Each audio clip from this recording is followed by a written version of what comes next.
Hi everyone, I'm Rob from the Geelong Jail Museum in Geelong. But today I'm at the old Gundagai Gaol. Wacko. What an amazing place this is. So I'm going to take it for a quick walk. So the building that you're looking at here is the old infirmary, the old hospital for the jail. But we'll head down and have a look at some of the other buildings. Now the Gundagai Gaol opened in 1859 and closed and ceased being used to hold any type of prisoner in the 1970s.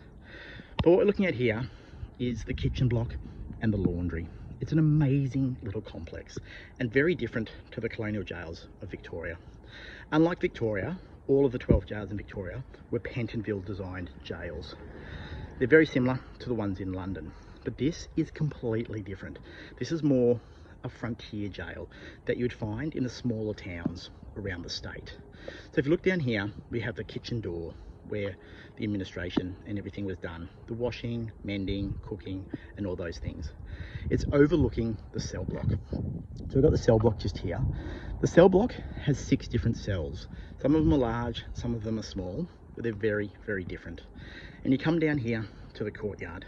And this is where it's quite interesting to actually look at how the architect is absolutely completely different to Victoria. You can see the foreground just there is actually the courthouse. So we are in the government camp. But if you look across here, this 2-story building is actually the governor's house, the person in charge and his family, the overseers of the jail.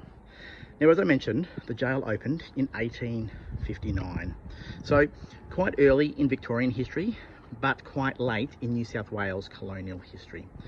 The closest jail we have to where we are now, like a proper jail, is probably the Goulburn Jail. And the Goulburn Jail today would be about 2 hours drive north from where we are. So this operated from 1859 as a jail up until the early 1900s. That's when it ceased being a jail proper and it became more of a watch house, so for the courthouse.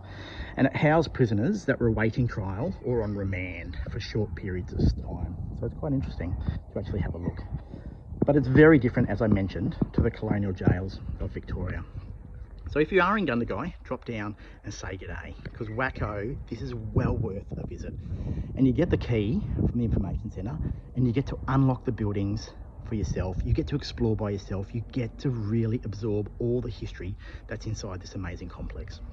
Anyway, guys, I do hope you like this. We'll be doing more clips as we go because this place is absolutely amazing and well worth a visit. Wacko.